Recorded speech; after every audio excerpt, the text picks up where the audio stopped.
My mother never called after 9 p.m., but that night, at 12:03 a.m., she asked, "Are you alone?" The screen of my phone lit up against the darkness, the vibration a low hum on the nightstand. I had been lying in bed, a book open on my chest, drifting in and out of sleep. The name glowing on the screen, Mom, immediately sent a chill through me. It wasn't like her. Not at that hour. Not ever. I sat up, letting the book slide off the bed, heart thumping in a rhythm I couldn't explain. The moment I picked up, I heard her voice. Soft, hesitant, trembling. "Nora," she breathed. "Are you alone?" "Yes," I said quickly, now fully awake. "What's going on?" A long pause. "Can you sit down, sweetheart?" "I'm already sitting. Mom, what's wrong?" She inhaled shakily on the other end. "There's something you need to know, and I can't hold it anymore." The room felt too still. Outside my apartment window, the city was muted. No honking, no sirens, just that hollow hush of post-midnight streets. I flicked on the dim lamp beside me, the yellow light suddenly too warm for what I was about to hear. "I know this sounds strange," she continued, "but I never meant to lie. I thought it was for the best." "Lie about what?" "About your life. About who you are." I didn't respond. I couldn't. Something in her tone, regret, fear, told me this wasn't a late-night chat. This was confession. Unraveling. "I had a sister," she said slowly. "Her name was Elaine. She was younger than me. Wild, impulsive. She made choices, some terrible ones." I blinked. "You never told me you had a sister." "I know. We cut ties years ago. It wasn't something I was proud of. But when she got pregnant, she was barely 21. No job, no partner. She hid it from everyone, even our parents." I stood and started pacing, phone pressed to my ear. "Why are you telling me this now?" "Because I was there the night she gave birth. She was panicking, crying, said she couldn't keep the baby. She said the baby would ruin her life." She handed her to me, this tiny, screaming newborn, and said, "Take her. Make her yours. I can't do this." I froze in the center of the room. No, you're not saying—" "I raised you, Nora," she whispered. "I loved you like you were my own, but biologically, you weren't." My knees buckled slightly, and I sank onto the edge of the bed, phone still clutched tight. My mouth opened, but no words came. Only the sound of my breath. Sharp, uneven, filled the silence. "She walked away that night and never came back," Diane continued, her voice cracking. "I never saw her again. I filed papers, changed records. It was easy back then. No one asked questions. You were mine in every way that mattered. But I never stopped feeling guilty." My chest tightened, a slow, crushing pressure blooming behind my ribs. Every birthday, every photo album. Every moment I thought I knew where I came from, who I was, started to dissolve, grain by grain. "You've kept this from me for 27 years, I said, barely above a whisper. "I thought I was protecting you," she said. "And maybe myself too. But lately, something's changed. I can't sleep. I keep seeing her in my dreams. Elaine. And I keep wondering if she's out there. If she regrets it. If you deserve to know who you really are." I stood again, walking toward the window, my reflection a faint outline in the glass. Outside, the leaves on the trees shimmered faintly in the orange glow of a distant street lamp. Autumn had arrived, the season of shedding. "So what?" I asked hoarsely. "Everything I thought about myself, my blood, my story, it's all a lie?" "It's not a lie," she said quickly. "It's just not the whole truth." I let that sit between us. Not the whole truth, not even close. She added more softly now. "That baby was you." I dropped the phone. It hit the wooden floor with a dull thud, and I followed it, collapsing into the armchair beside the window, my body slack with disbelief. My hands trembled. My thoughts spiraled. A life I thought was solid had just cracked at the foundation. That baby was me. That baby was me. And suddenly, I didn't know who I was at all. I have lived 27 years under a false name, a role that does not belong to me. The words looped in Nora's mind like a scratched record. Every breath she took felt like an imitation. Every step she made, every conversation she faked her way through that day, felt like someone else's life. She stared into her coffee, untouched and cold. The buzzing office around her, emails, phones, footsteps, the low hum of meetings, faded into white noise. Her monitor glowed with unread messages, yet she didn't lift a finger. Her hands were numb. Her skin felt like it didn't belong to her. People passed by her desk, offering small nods or half smiles. She returned them with muscle memory, not consciousness. The weight of last night pressed down on her chest like a brick tied to a rope around her ribs. Breathing hurt. She hadn't spoken to Diane since that phone call, hadn't responded to the follow-up texts. "Call me if you need," one read. Another, "I know you're upset." "I understand." Understand? Nora scoffed silently. Diane didn't even scratch the surface. For 2 days, she had avoided everything. The phone, mirrors, her own voice. The reflection she saw now, on the black screen of her turned-off monitor, was someone she no longer recognized. Not Diane's daughter. Not Nora Monroe. A shell. That morning, she told Taylor she had a stomach bug. Her roommate had looked at her strangely, maybe a little too knowingly, but said nothing. Nora had left for work anyway. Moving, she hoped, might keep her from shattering. It didn't. By lunchtime, she still hadn't eaten. Her thoughts drifted into corners she had never dared examine. The night she was 15 and Diane drank an entire bottle of wine and stared blankly at the television. Or the time Diane cried after seeing a picture of a woman Nora didn't recognize, saying only, "She had your smile." Back then, Nora had chalked it up to stress. Work. Grief over Diane's long-dead parents. She never pressed. Diane always made sure to redirect, and Nora, being a good daughter, had let her. She wasn't her daughter. The thought felt corrosive. It ate at everything. Back at the apartment that evening, the silence was loud. Taylor was in the kitchen, unloading groceries, humming under her breath. Nora stood frozen in the doorway, keys still in hand, unsure how to pretend. Taylor looked up. "Hey, you okay?" Nora managed a tight nod. "You look like you haven't slept in days." She walked over, concerned deepening in her voice. "Nora, what's going on?" Nora opened her mouth, closed it, tried again. Nothing came. Her throat locked, her chest ached. Taylor reached out, touched her arm. "Is it something with your mom? You've been distant. I'm worried." The words tumbled out before she could stop them. "I'm not who I thought I was." Taylor blinked. "What do you mean?" "I'm adopted." Her voice cracked. "And I didn't know. Not until 2 nights ago. My whole life. Everything I believed was a lie. My mother isn't my mother. She's my aunt. My biological mom gave me away and vanished." Taylor's face shifted.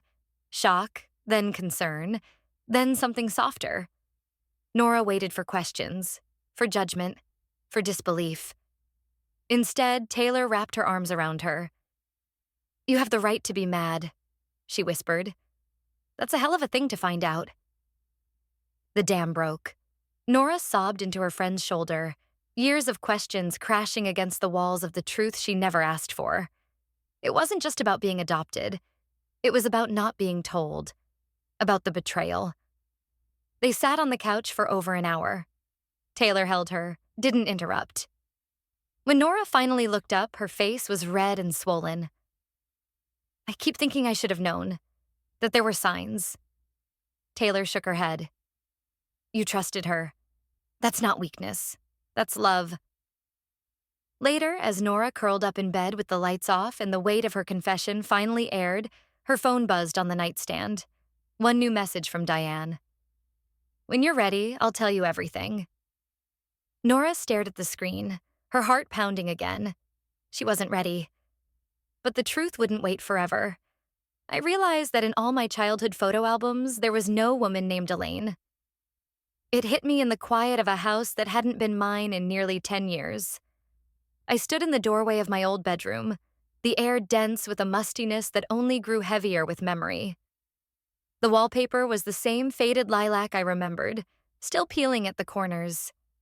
The bed creaked when I dropped my overnight bag on it.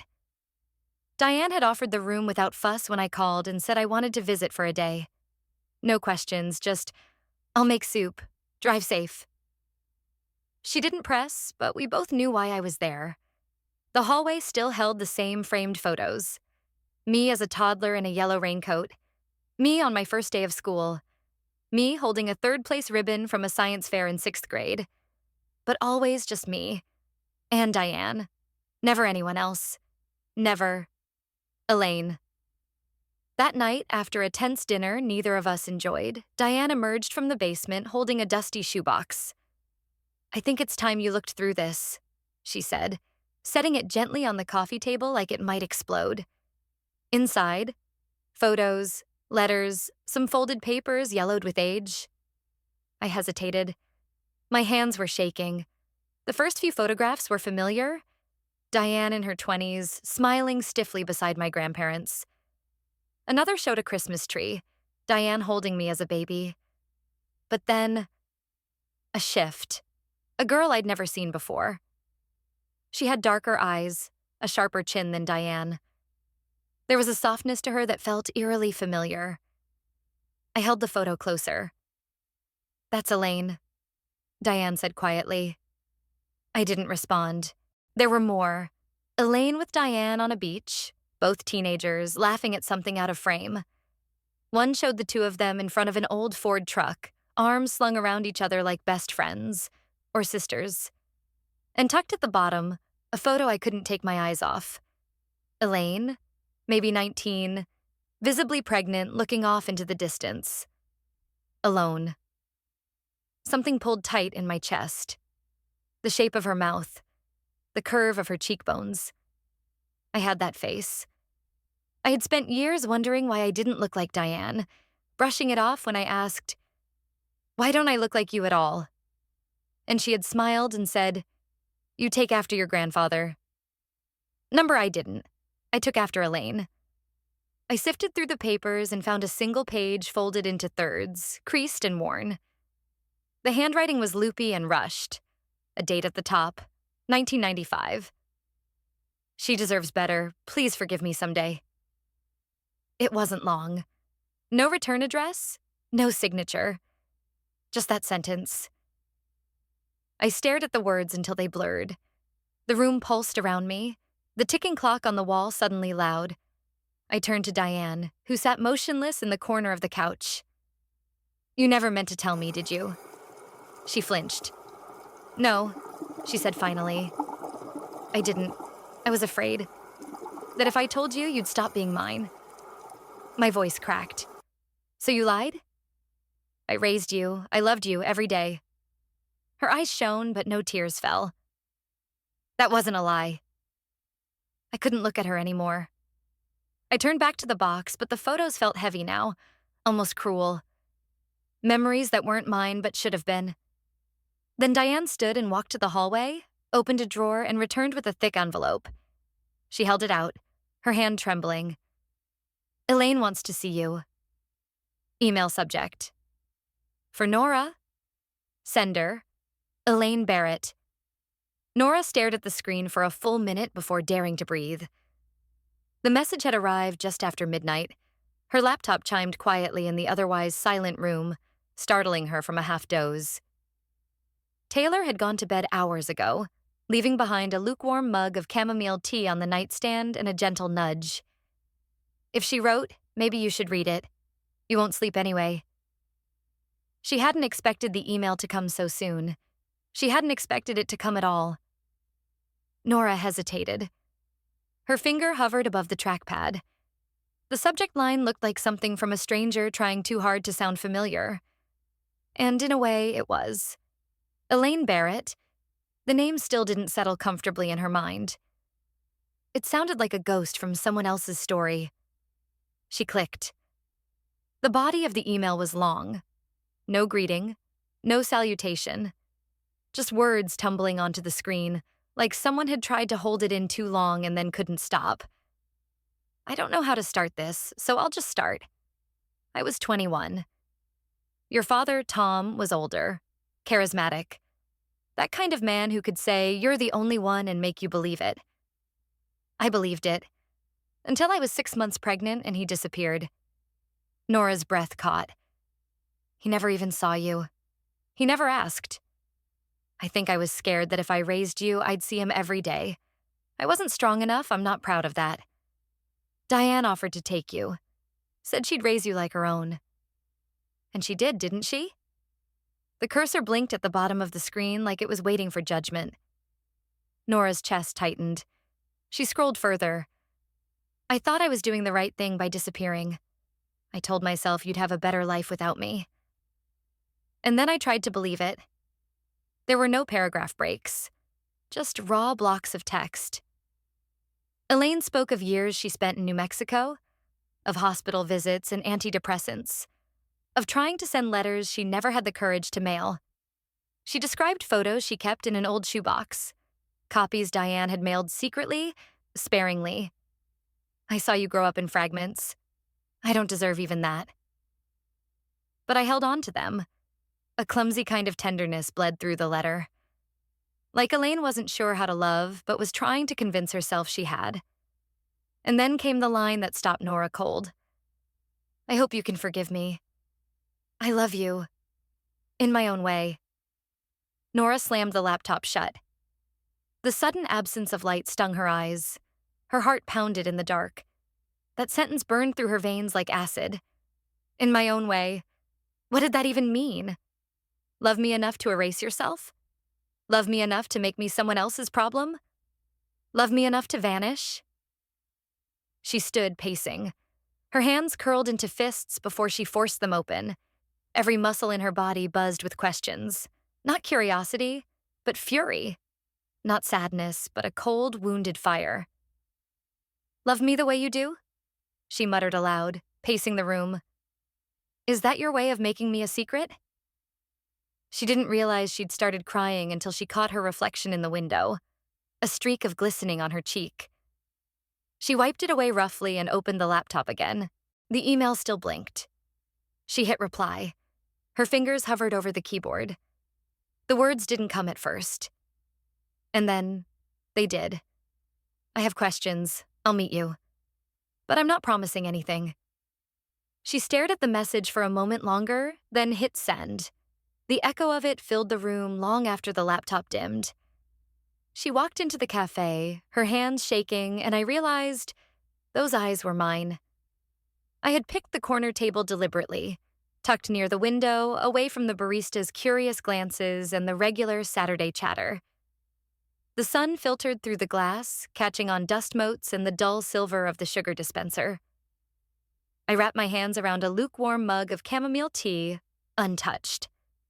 When the door opened, I knew it was her before I looked. She scanned the room quickly, nervously. Her coat was slightly too big, her scarf pulled too tight. And then our eyes met. It was like looking into a slightly older, more worn version of myself. Same arch in the brows.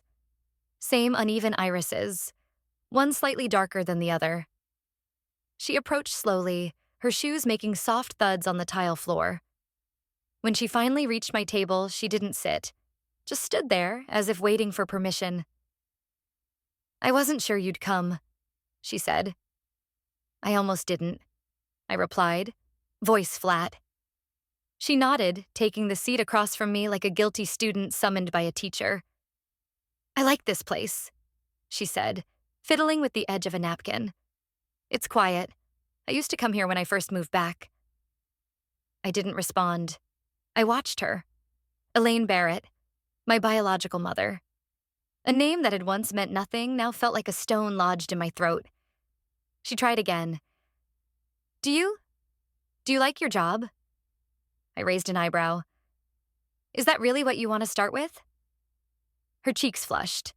Sorry, I didn't know how to start. Try the truth. She swallowed. Her fingers trembled as she reached for her cup. The truth is, I was terrified. I was 21. Tom had disappeared. My parents were furious. They said I ruined everything. Diane was the only one who didn't scream. You gave me away, I said, voice quiet but sharp. You didn't even try. I thought I was doing what was best. No, you thought you were doing what was easiest, I snapped. She flinched, blinking fast. I lived a lie for 27 years, I continued. I built an entire identity around a story that wasn't real. And you let it happen. I didn't think I was enough, she said suddenly, voice cracking. I kept telling myself she'll be better off without me. I couldn't feed myself, Nora. I was crashing on couches, skipping meals. Diane had a stable job, a house. She wanted children. I didn't. Her eyes flickered toward mine, searching for something. Validation, maybe. I gave her nothing. So instead of owning up, I said slowly, you vanished. You sent one line in a letter and disappeared for nearly 3 decades. Elaine's lips trembled. I checked in. Diane sent me photos. I knew what school you went to. I knew your graduation date. You watched from a distance, I said. That's not parenting. That's stalking. Tears welled in her eyes. I wasn't trying to hurt you. I just didn't think I could ever be what you needed. I didn't need anything from you, I said, pushing my tea aside. Until now. And even now, I'm not sure I want it. Her breath caught. I'm not here because I want a mother. I already have one. She lied to me, sure. But she raised me. You? You're just biology. Elaine's shoulders shook as the tears finally broke through. She covered her face with one hand, the other clutching the side of the table. I'm sorry, she whispered between sobs. I didn't think I was enough. I still don't. Around us, people turned. A woman behind the counter frowned, clearly unsure whether to intervene. I sat back, my expression unreadable. Somewhere deep inside, I wanted to feel something. Anger, pity, sadness. But all I felt was exhaustion, a hollowness that couldn't be filled with tears or apologies. I stood up. Elaine looked up through blurry eyes. Please don't go. But I didn't answer. I picked up my coat, slung it over my shoulder, and walked out the door without saying goodbye. I called Diane Mom for 27 years, but now every time I look at her, I see someone who lied. The house hadn't changed. The same hydrangeas bloomed along the walkway. The same creaky steps led to the same brown door. Even the smell, lavender and floor polish, hit me like a memory I hadn't asked for. But as I crossed the threshold, the air felt different. Denser. Like the walls had absorbed the truth and were holding it in their plastered silence. Diane stood in the kitchen when I arrived. The kettle was already on, 2 cups set out neatly as if we were preparing for just another Sunday chat. She smiled. Soft, uncertain. Chamomile, she said, lifting the teapot. Still your favorite? I didn't answer. I took a seat at the kitchen island, resting my arms on the cold marble countertop. She poured tea into the mugs, the clink of ceramic punctuating the silence between us. I wasn't sure you'd come, she said, sliding a cup toward me. I'm not sure why I did. She sat across from me, folding her hands in her lap. Her face was thinner than I remembered. Maybe she hadn't been sleeping, or maybe I just hadn't really looked at her in weeks, since the call. You look tired, she offered, and you look like someone who's been hiding a secret for 27 years. She flinched. Barely, but I saw it. I took a deep breath.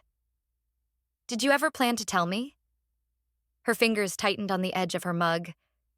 Yes, after you graduated. I thought it would be easier then.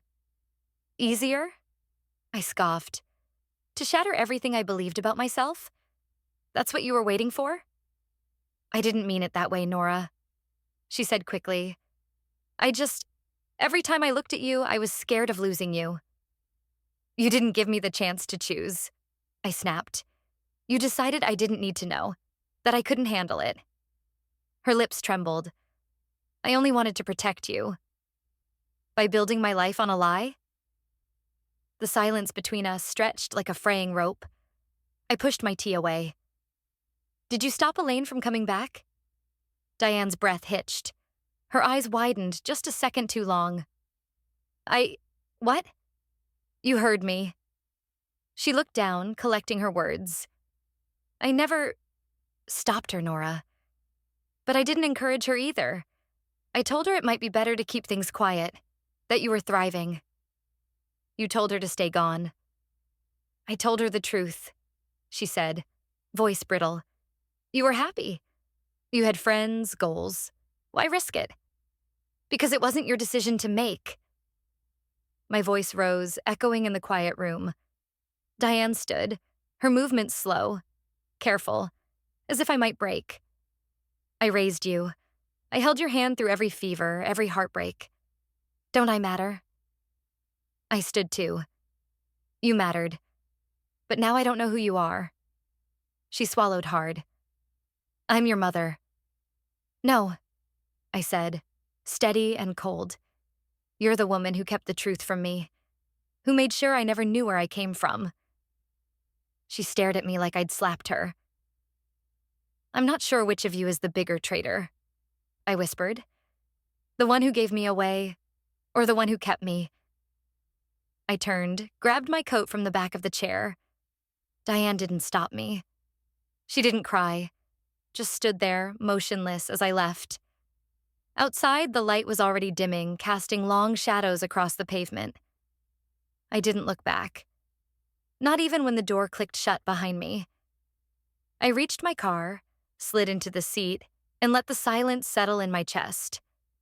My hands were shaking as I pulled out my phone, needing something, anything to ground me. One new message, from Aunt Lorna. There are some things you should know. I thought no one knew, no one saw, but Aunt Lorna was there, from the beginning. Rain pattered softly against the windows of the diner, its rhythm steady and unhurried, like a heartbeat that refused to quicken. The place smelled like old toast and burnt coffee. Vinyl booths with cracked corners lined the walls, each one a forgotten story. I spotted her in the farthest booth, seated beneath a buzzing light that made her white curls shimmer like brittle thread. Aunt Lorna hadn't aged well, but who did really? She looked smaller than I remembered, bundled in a brown cardigan with a scarf wrapped too tightly around her neck. A mug sat untouched in front of her, steam long since gone. I slid into the booth across from her. She looked up with eyes that held too much. Thank you for coming, she said, her voice thin but sincere. I'm not sure what I'm doing here. She gave a slow nod, folding her hands in front of her. That makes two of us. The silence was long. I wasn't here for small talk. My coat was still damp. I could feel the water soaking through to my elbows, but it kept me cold, alert. I got your text, I said finally. You said you had something I needed to know. She hesitated. Her fingers trembled as she reached into her purse and pulled out a worn envelope. The paper was yellowed, bent at the corners, the ink faded just enough to prove its age. She wrote this, Lorna said. Elaine, when you were 9. My stomach lurched. I didn't touch the letter. Not yet. She wanted to come back, to see you again. She'd moved to the next city, found a job, got clean. She was scared, but she wanted to try. And? I asked, voice flat. She mailed the letter to Diane, hoping she'd help. I finally reached for it. The handwriting on the envelope stopped me. Slanted, desperate, familiar in a way I couldn't explain. I opened it carefully. My eyes fell on the first sentence. Nora probably doesn't remember me, but I remember her. I see her in every little girl with dark hair and quiet eyes. My breath caught. Lorna watched me, guilt etched into every line of her face. Diane read it. She told the rest of us not to respond. Said Elaine was unstable, that it would only confuse you, that she might hurt you. She made that decision alone? She made it loudly, Lorna said. And we listened. Maybe because we wanted to believe her. Maybe because it was easier. I turned back to the letter. The words blurred slightly, but I read through it all. She spoke of hope. Of seeing me once from across the street. Of not daring to approach because she didn't want to scare me. I saw her from across the street. I know she doesn't know me, but I miss her every day. I didn't realize I'd started shaking until the paper quivered in my hand. You knew, I whispered, all this time. I was afraid, Lorna said softly. Afraid of being the one to destroy what you had. I looked up. My voice was steel. What I had was a lie. Her eyes filled. I know. I folded the letter and slipped it into my purse. She told me she did it to protect me, I said. But it wasn't protection. It was control. You don't have to forgive her. I don't know if I ever will. We sat in silence, the rain outside turning heavier, almost like applause for a tragedy finally acknowledged. I stood. My coffee remained untouched. I'm inviting them all, I said. Lorna blinked. All? Elaine, Diane, you, everyone who thought they could rewrite my story and walk away clean. She nodded slowly. Are you sure?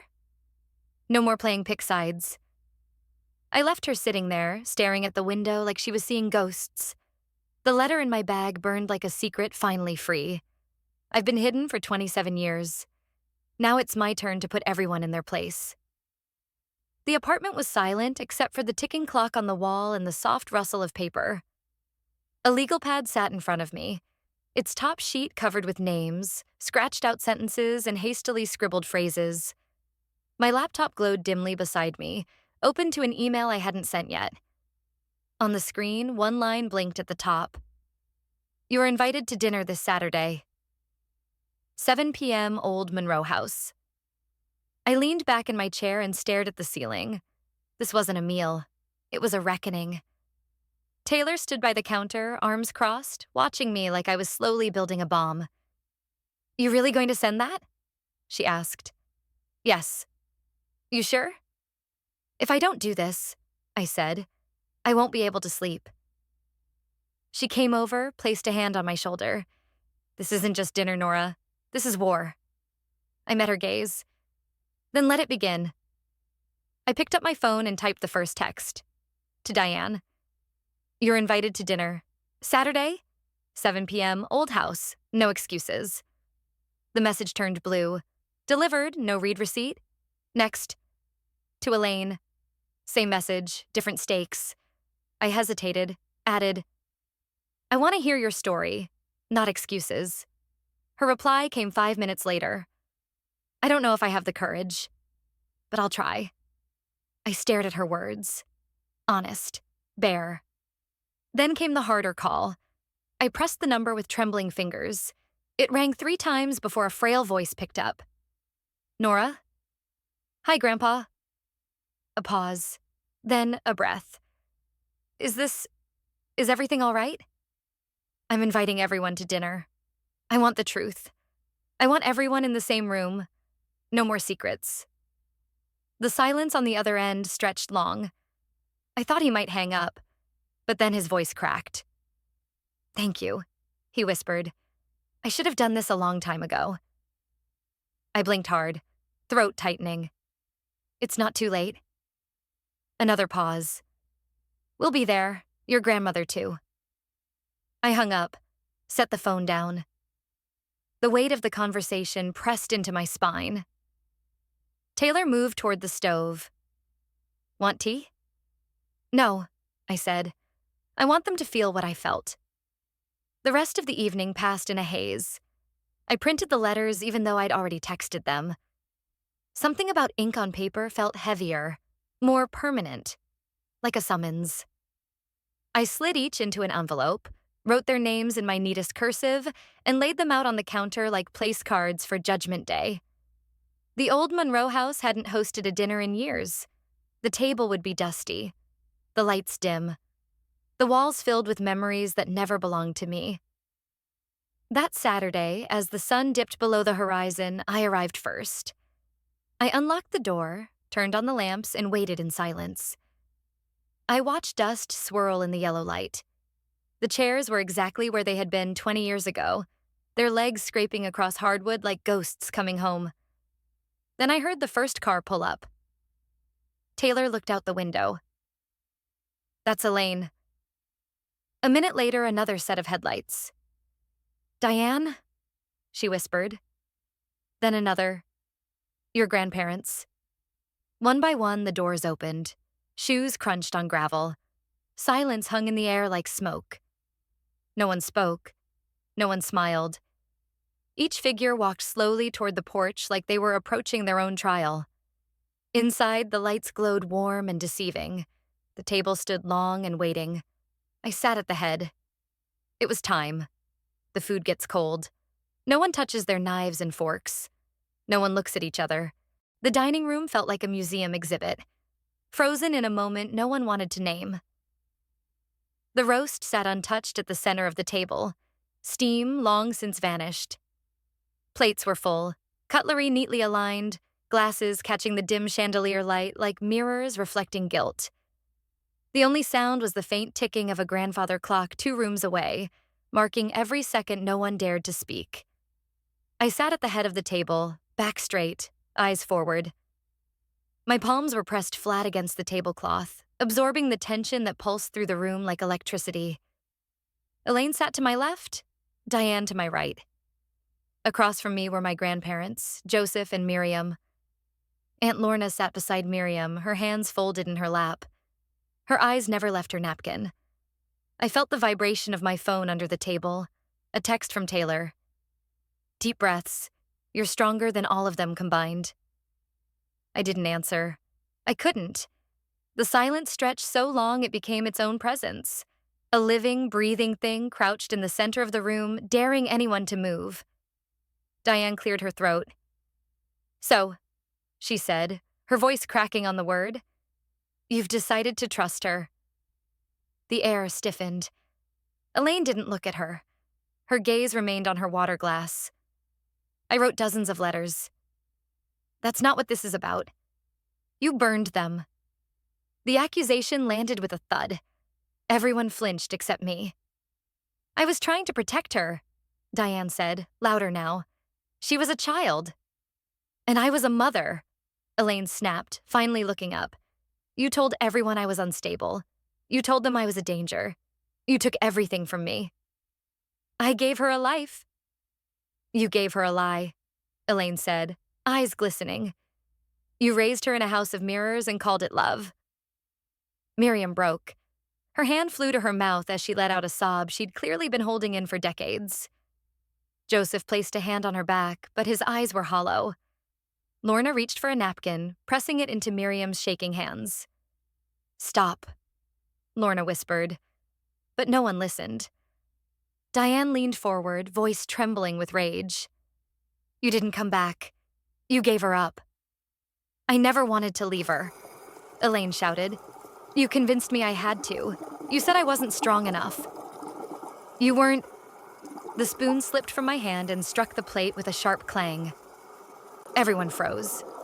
I didn't raise my voice, but the edge in it sliced through the air like a blade. "Enough."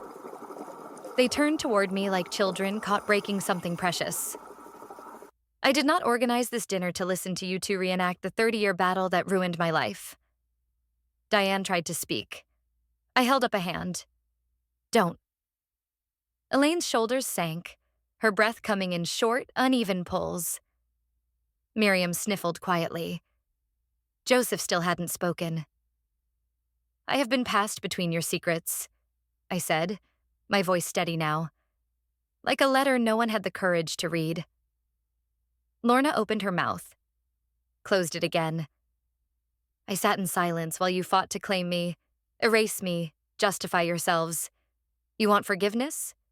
You want me to understand? Then stop talking at each other and start listening to me. I pushed back my chair and stood. From now on, I said, looking directly at Diane, then Elaine, I am the one telling this story, not you. No one moved. No one argued. The room didn't feel like a battlefield anymore. It felt like a stage, and I had finally stepped into the spotlight. They came to dinner thinking I would choose sides, but I chose myself. No one had touched the food. Even now, hours later, the untouched dishes sat like artifacts from a failed ritual. Roast beef stiff with cold, mashed potatoes beginning to crack at the top from the chill in the air. But no one seemed to notice. They were still seated around the table, like they'd been pinned to their chairs by the weight of my words. I stood, not pacing, not storming, just still, composed. My hands weren't shaking anymore. I know what you all expected, I said. A dramatic confrontation. A scene where I point to someone and say, "You're the villain." But this isn't that kind of story. Elaine's gaze rose for a second before dropping again. Diane had tears in her eyes, but she hadn't made a sound since I stopped her mid-sentence. Joseph's hands were clasped tightly in front of him, his thumbs rubbing slow circles against each other. Miriam looked exhausted, like years had slipped off her in a single night. You want to know what I want? I asked, scanning their faces. I want this to be the last time I sit in a room full of people who keep asking me to pick between them. A few eyes flickered. I went on. I don't need dramatic apologies. I don't want some rehearsed, tear-stained performance. You don't get to cry your way back into my life with monologues and guilt. What I need is honesty and consistency. I need you all to stop talking about what's best for me and start asking me what I think. Elaine looked up. Her lips moved, but she said nothing. Neither of you, I said, turning to both Diane and Elaine, chose to be a mother. Not really. One of you disappeared. The other took over and decided I didn't need to know the truth. And neither of you, not once, stopped to ask what I needed or what I deserved. Diane opened her mouth, but I raised my hand gently. Let me finish. She nodded, swallowing hard. I am not asking you to agree with each other. I am not asking you to fight anymore or defend what can't be defended. I'm asking you to realize that for 27 years, I lived as someone I wasn't. And the people who were supposed to love me most made sure of that. Joseph stirred finally. I did what no one else would dare to do, he said, voice low. I watched this whole thing fall apart. And yes, I let it happen. Miriam reached for his hand, eyes glassy. It wasn't just about you, I replied gently. None of this is just about one person's failure.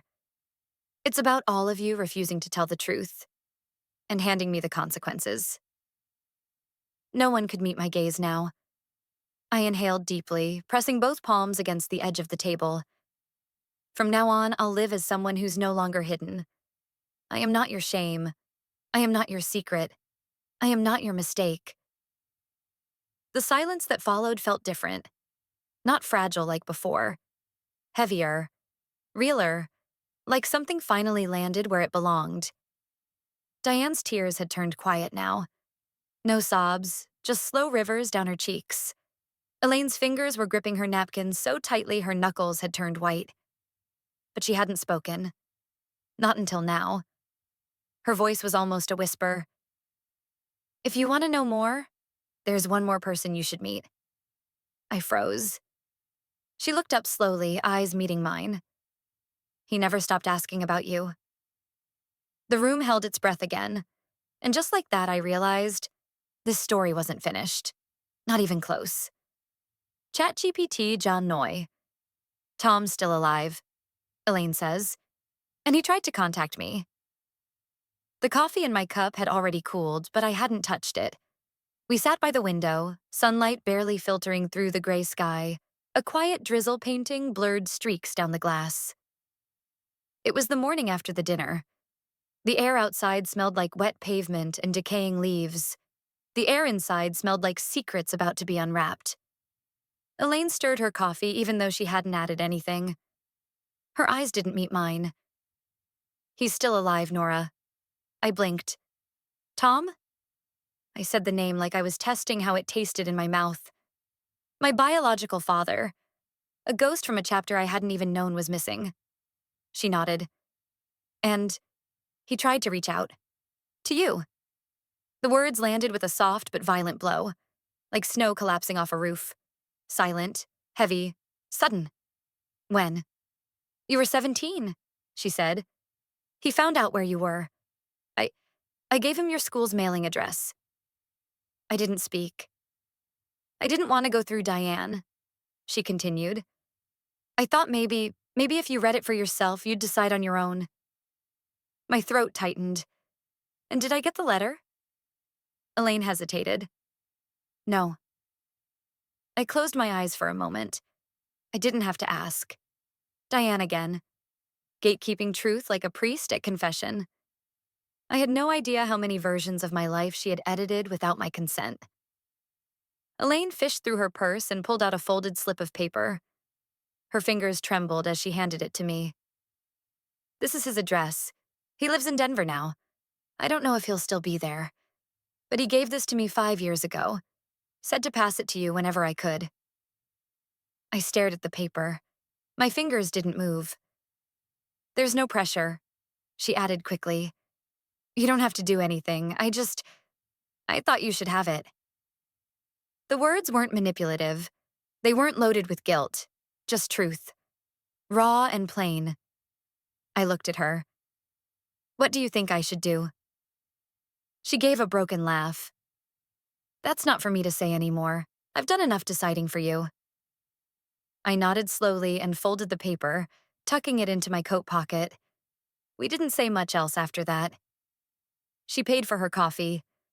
I walked her to her car, and then I stood on the sidewalk long after she drove away, just breathing. By the time I got home, the drizzle had stopped.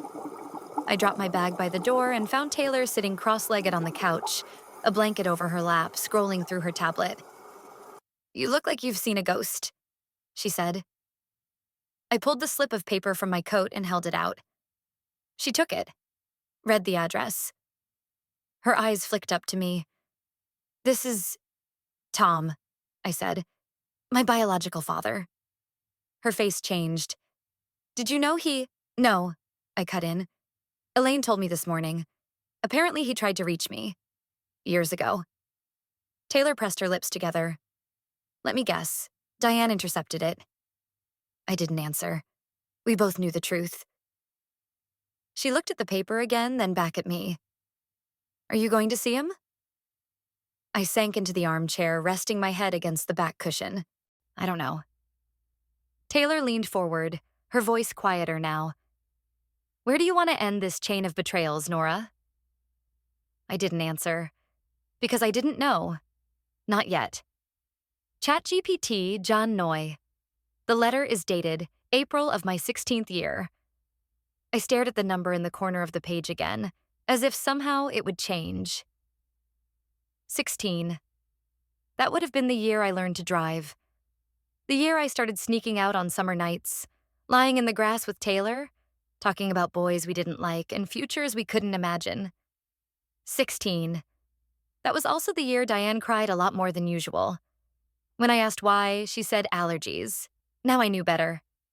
I was sitting on the edge of my bed, knees drawn up, the letter trembling slightly in my hands. The lamp beside me cast a warm yellow light across the words. I didn't know how long I had been sitting there. Hours, maybe, but I hadn't moved. I unfolded the paper again.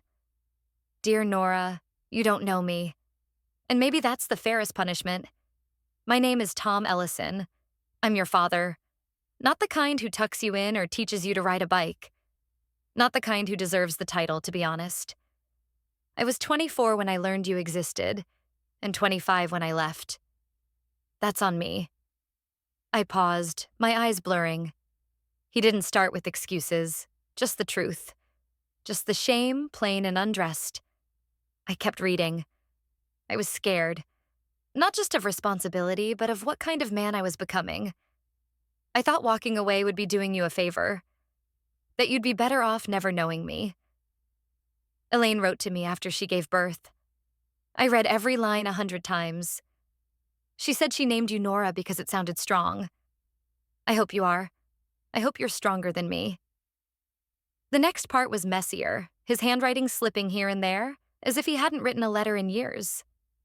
He talked about working in a warehouse, then trying to open a barber shop that failed. About moving cities 3 times in 2 years, trying to chase something that wasn't really a dream, just a way to avoid staying still. I've thought about writing to you every year since. I didn't, because I didn't know what I'd say. What can a man say to the daughter he abandoned before she could speak? But if you're reading this, it means Elaine finally passed the letter along. That means she believes you're ready. Or maybe that you deserve to decide for yourself.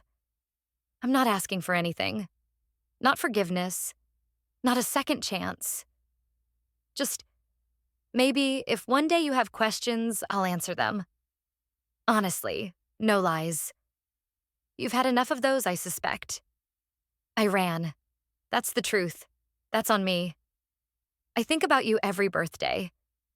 I try to imagine what kind of music you like, whether you hate math, if you're left-handed like me.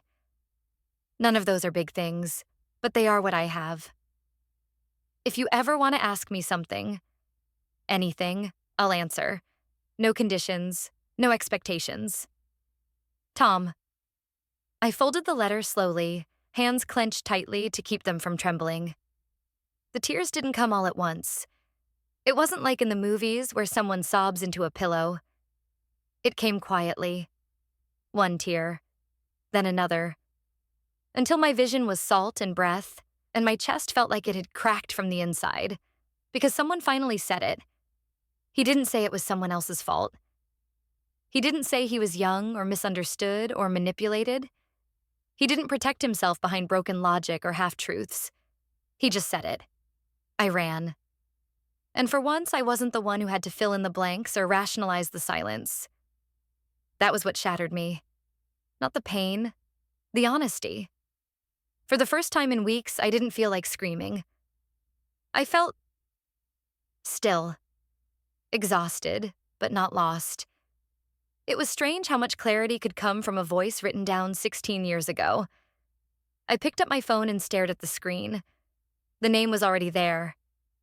Taylor, I typed quickly, before the moment could vanish. I'm going to see him. Once. I hit send, and let the decision settle in my bones like a weight I was finally strong enough to carry. Nora, he said, your name is beautiful. The room was quiet, eerily so, despite the activity happening just outside the tall windows. Kids ran around in mismatched coats, shouting over a basketball game on the cracked blacktop. But inside the community center, between folding chairs and faded murals of hope and unity, time was frozen. I didn't know what I expected when I walked in and saw him. Maybe something more striking. Someone taller. Someone who'd look like he belonged to my story.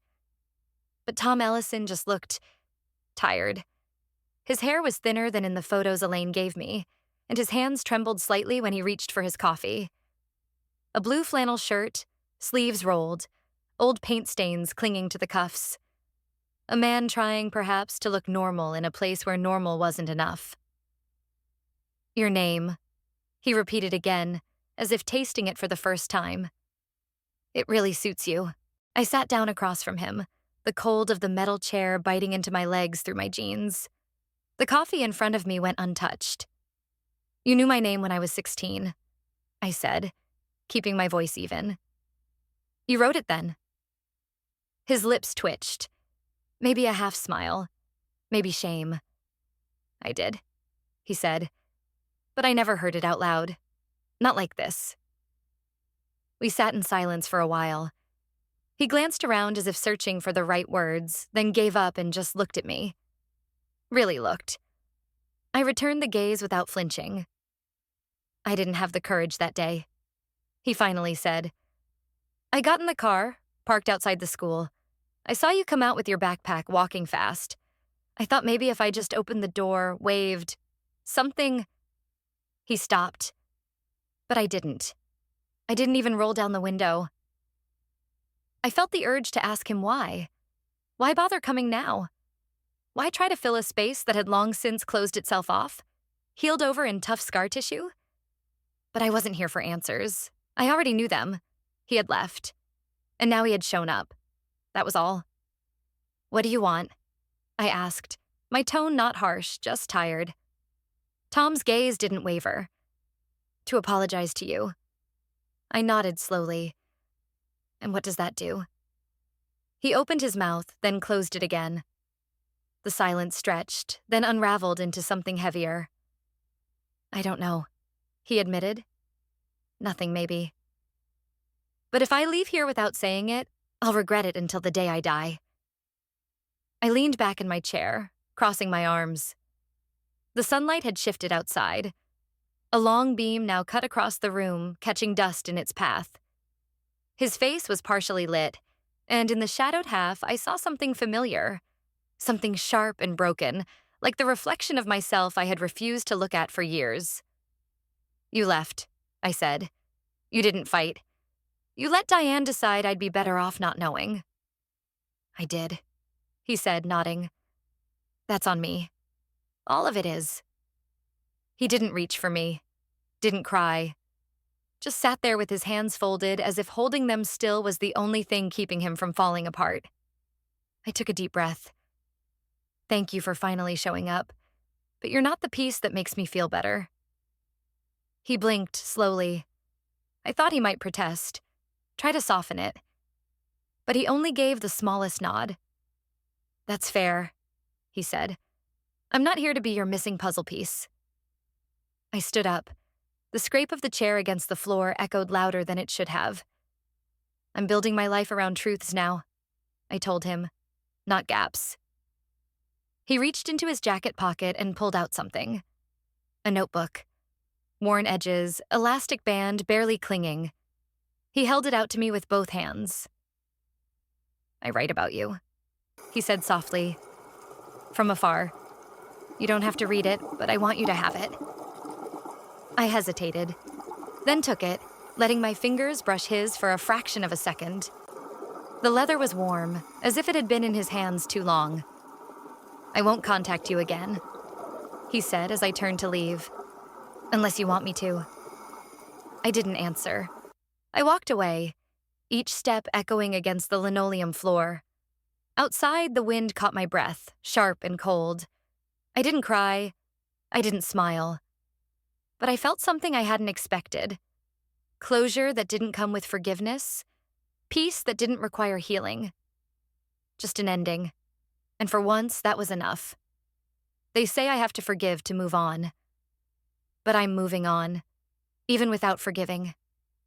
The sun dipped lower behind the trees, casting long shadows across the park bench where I sat. The notebook Tom had given me rested quietly beside me, untouched since the day I took it. I hadn't opened it. Maybe one day. But not now. Not when everything still felt like broken glass beneath my skin. Sharp, unpredictable, shimmering with things I didn't know how to name. The path before me was empty, except for the occasional jogger or a kid chasing a soccer ball. Families passed with picnic baskets and folding chairs, but I didn't feel envy, just distance. As if I were watching something from behind a thin sheet of glass, my breath fogging the edges. Taylor arrived just before sunset, holding a paper bag in one hand and a thermos in the other. "You didn't answer my texts," she said, settling beside me. I didn't ignore them either, I replied. I just didn't have words. She pulled out a small container of lemon cake, sliced neatly into 2 uneven pieces, and handed me the larger one. "Words are overrated." We sat like that for a while, chewing in silence, the kind that doesn't demand conversation. I was grateful for it. Eventually, Taylor nudged me gently. "So what are you going to do now?" The breeze tugged a strand of hair across my face. I didn't push it away. I looked ahead, watching 2 toddlers wobble after a runaway balloon. "I'm not cutting them out," I said quietly. "Diane, Elaine, they're still here. In my story, in my past. but they don't get to be where they used to be. Taylor didn't say anything. She just sipped her tea and nodded for me to continue. I used to think forgiveness meant letting someone all the way back in, unlocking everything again. But I don't have to unlock anything. I can just leave the door closed and still walk away. She reached into her bag again, this time producing a hardcover book. Blank, still wrapped in cellophane. A ribbon tucked between the pages like a secret. "I figured," she said. "You might want to tell it your way." I took the book slowly, unwrapping it like it might shatter. The pages were thick, cream-colored, waiting. I didn't speak for a moment. Then I dug into my bag for a pen.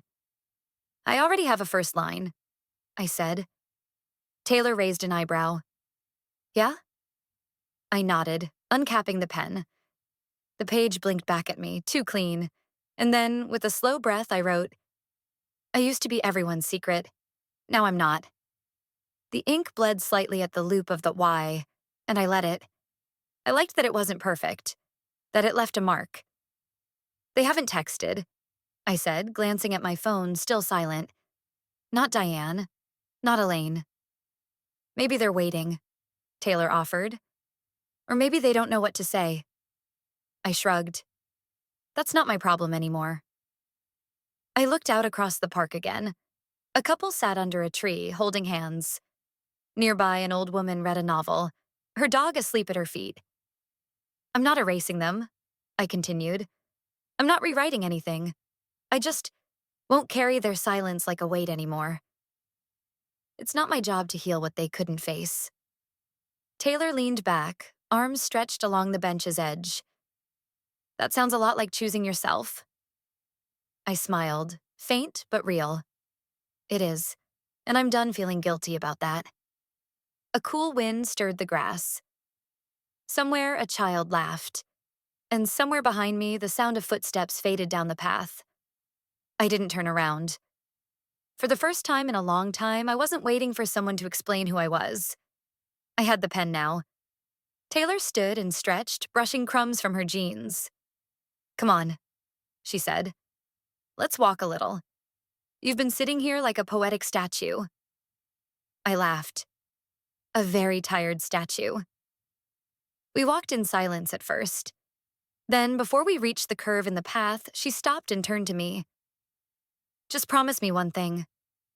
"What?" "Whatever you write next, let it be yours, not theirs." I nodded, holding the blank book closer to my chest. It already is. No one apologizes the way I want them to, but I don't need them to say it anymore. The morning light pushed softly through the thin curtains of my apartment, painting gold onto the floor tiles like it had done 100 mornings before. Only this time, something was different. I wasn't bracing for a call. I wasn't rehearsing conversations that would never happen. I was still. For once, not out of defeat, but choice. The cursor blinked at the end of the final sentence on my screen. The first chapter was done. I stared at it a moment longer, then moved the mouse and hit save. The little spinning wheel blinked once, then settled. That was it. No fanfare, no dramatic music. But I exhaled like I'd just come up from underwater. The draft's title sat quietly at the top of the page. Untitled. A true story I was never told.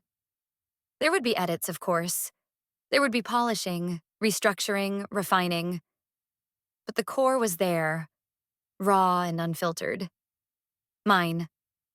I closed the laptop slowly and walked toward the small shelf by the window, reaching for the old photo album I'd avoided for months. Dust puffed up as I pulled it down. It opened with a creak, pages fluttering to childhood birthdays, class photos, school plays, all frozen versions of a life I'd assumed was fully mine. I reached into my desk drawer and retrieved a printed photo I'd taken recently. Me, standing by the riverside in a navy coat, wind blowing my hair wild. No one else in the frame. Just me, finally looking directly into the camera. And not through it. I slid it into the last empty slot of the album. Below it, I scribbled on the caption line, "Chosen by me. Not by Diane.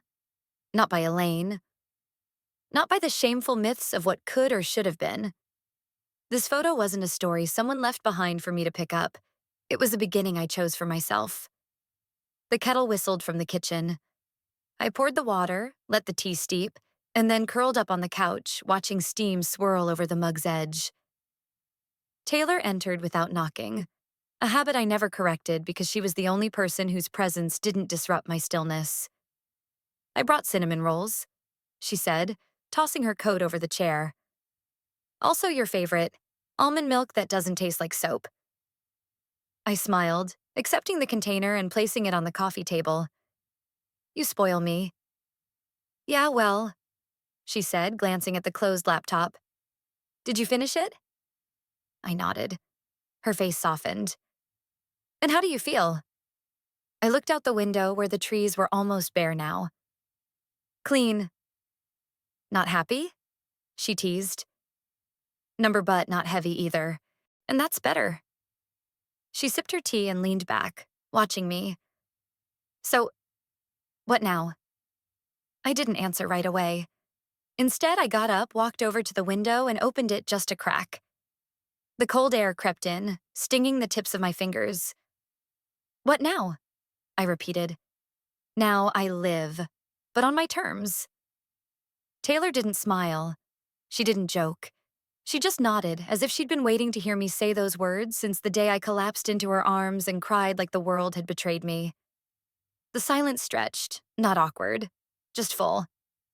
I turned back to the couch, opened the laptop again, and with 2 quick clicks, attached the document to a new email. My fingers hovered above the keyboard before typing the subject line. Submission, untitled, a true story I was never told. My hands didn't shake. Not this time. Not like when I first read Diane's message or when Elaine cried in the cafe. This time, my hands were steady. Because I was.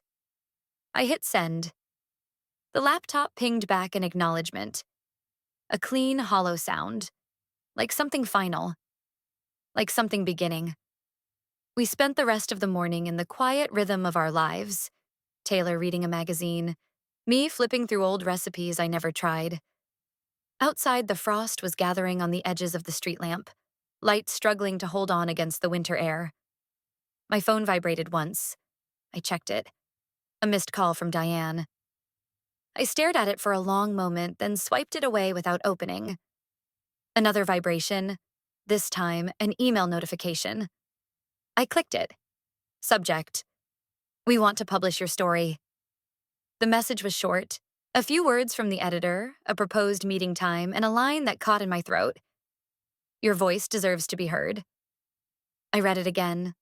Slower this time. Yes, it did. And now, finally, it would be.